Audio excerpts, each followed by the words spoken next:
दोस्तों, आज की कहानी आपको सोचने पर मजबूर कर देगी। एक समय की बात है।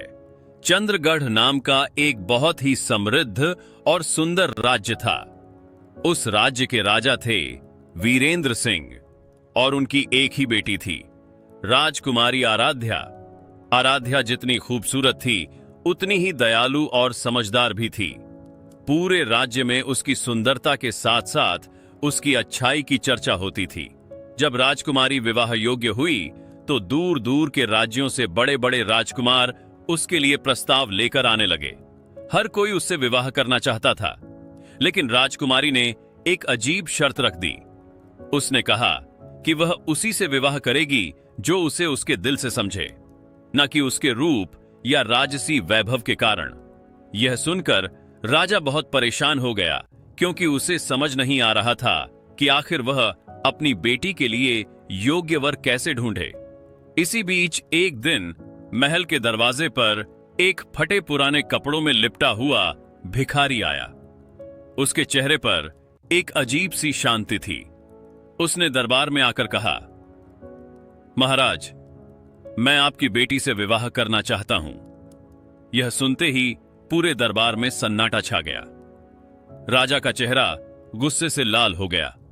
उसने जोर से कहा, इसे पकड़ लो और तुरंत कैद में डाल दो। सैनिकों ने भिखारी को पकड़कर घसीटते हुए कैद खाने में डाल दिया। लेकिन आश्चर्य की बात यह थी कि उस भिखारी की आंखों में जरा सा भी डर नहीं था। जब यह बात राजकुमारी तक पहुंची तो वह तुरंत कैद खाने में पहुंची। उसने उस भिखारी को देखा और शांत स्वर में पूछा, तुम मुझसे विवाह क्यों करना चाहते हो? भिखारी ने हल्की सी मुस्कान के साथ जवाब दिया, अगर तुम मुझसे विवाह करोगी तो तुम्हें खुद पता चल जाएगा। यह जवाब सुनकर राजकुमारी गहरे सोच में पड़ गई। उसे उसकी आंखों में एक अजीब सी सच्चाई नजर आई और उसी पल उसने एक बड़ा फैसला ले लिया। राजकुमारी ने अपने पिता से कहा कि वह उसी भिखारी से विवाह करेगी। यह सुनकर पूरा राज्य हिल गया। लोग तरह तरह की बातें करने लगे। राजा ने अपनी बेटी को बहुत समझाने की कोशिश की, लेकिन वह नहीं मानी। आखिरकार बेटी की जिद के आगे राजा को झुकना पड़ा और बहुत सादगी से दोनों का विवाह कर दिया गया। विवाह के बाद राजकुमारी ने महल छोड़ दिया और उस भिखारी के साथ जंगल की ओर चल पड़ी। जैसे जैसे वे जंगल के अंदर जाते गए, वातावरण बदलता गया। चारों तरफ ऊंचे ऊंचे पेड़ थे। सूरज की रोशनी भी जमीन तक नहीं पहुंच रही थी। अजीब अजीब आवाजें आ रही थीं, पत्तों की सरसराहट, दूर से जानवरों की आवाजें। राजकुमारी के कदम धीमे पड़ गए। उसने डरते हुए पूछा, हम कहां जा रहे हैं?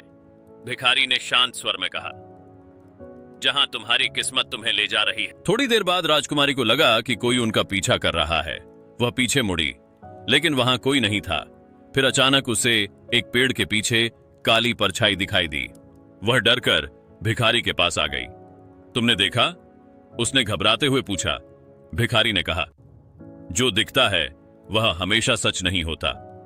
यह सुनकर राजकुमारी और भी ज्यादा उलझन में पड़ गई। जंगल का रास्ता अजीब था। कभी लगता कि वे एक ही जगह बार बार घूम रहे हैं। राजकुमारी ने कहा, हम रास्ता भटक गए हैं। भिखारी बोला, नहीं, हम नहीं, हमारी सोच भटक रही है। तभी अचानक तेज हवा चलने लगी। पेड़ जोर जोर से हिलने लगे, जैसे कोई तूफान आने वाला हो। तभी जंगल के अंदर से एक डरावनी आवाज आई, वापस जाओ। यह सुनकर राजकुमारी कांप उठी। उसने डरते हुए पूछा, यह आवाज किसकी थी? भिखारी बोला, डर हमेशा तुम्हें रोकने की कोशिश करता है। अब राजकुमारी पूरी तरह कंफ्यूज हो चुकी थी। उसके मन में कई सवाल उठ रहे थे। तभी अचानक एक घायल हिरण उनके सामने आकर गिर पड़ा। राजकुमारी ने तुरंत उसकी मदद की, उसे पानी पिलाया। लेकिन जैसे ही हिरण खड़ा हुआ, वह कुछ ही कदम चलकर अचानक गायब हो गया। यह देखकर राजकुमारी हैरान रह गई। यह कैसे गायब हो गया? भिखारी मुस्कुराया, जंगल सिर्फ पेड़ों से नहीं बना होता। धीरे धीरे रात हो गई। चारों तरफ अंधेरा छा गया। दूर कहीं झींगुरों की आवाज आ रही थी। तभी राजकुमारी ने दूर एक झोपड़ी में हल्की सी रोशनी देखी। उसने कहा, वहां कोई है।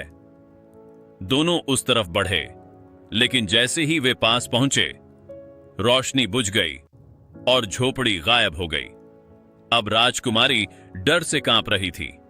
उसने कहा, यह सब क्या हो रहा है? भिखारी ने उसकी तरफ देखा और कहा, अगर तुम डर गई तो सब खत्म हो जाएगा। राजकुमारी ने हिम्मत जुटाई, गहरी सांस ली और कहा, मैं नहीं डरूंगी। जैसे ही उसने यह कहा, अचानक सब कुछ शांत हो गया। हवा रुक गई, आवाजें बंद हो गईं और उनके सामने एक छोटी सी झोपड़ी दिखाई दी। भिखारी ने कहा, यही है हमारा घर। झोपड़ी बहुत छोटी थी, अंदर कुछ भी नहीं था। पहली ही रात दोनों को बिना खाना खाए सोना पड़ा। लेकिन भिखारी ने कहा, तुम चाहो तो वापस जा सकती हो। राजकुमारी ने मुस्कुराकर जवाब दिया, जहां मेरे पति हैं वहीं मेरा घर है। धीरे धीरे उनके बीच सच्चा प्रेम बढ़ने लगा, लेकिन कुछ अजीब घटनाएं होने लगीं। कभी बिना किसी के लाए झोपड़ी में खाना आ जाता, कभी अचानक सोने के सिक्के मिल जाते। राजकुमारी समझ नहीं पा रही थी कि यह सब कैसे हो रहा है। उधर राजा को शक हुआ। उसने जासूस भेजे। जासूस ने आकर बताया कि वह भिखारी कोई साधारण इंसान नहीं है। राजा डर गया।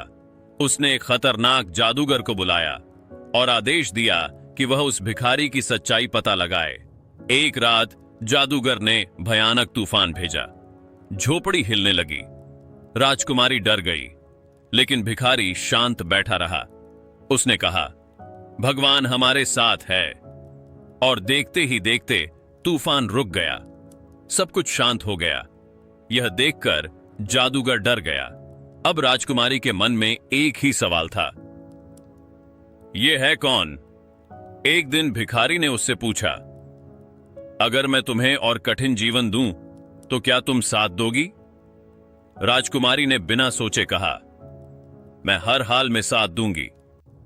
इतना सुनते ही अचानक भिखारी की शक्ल बदलने लगी और वह एक सुंदर युवा राजकुमार बन गया। यह देखकर राजकुमारी चौंक गई। राजकुमार ने कहा, मैं एक राजकुमार हूं। मैंने भिखारी का रूप इसलिए लिया था ताकि मुझे सच्चा प्यार मिले, न कि मेरे राजपाट के कारण। राजकुमारी की आंखों में आंसू आ गए। उसी समय राजा भी वहां पहुंच गया।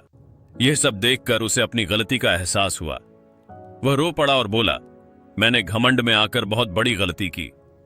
अंत में राजकुमारी और राजकुमार महल वापस आ गए और खुशी खुशी रहने लगे।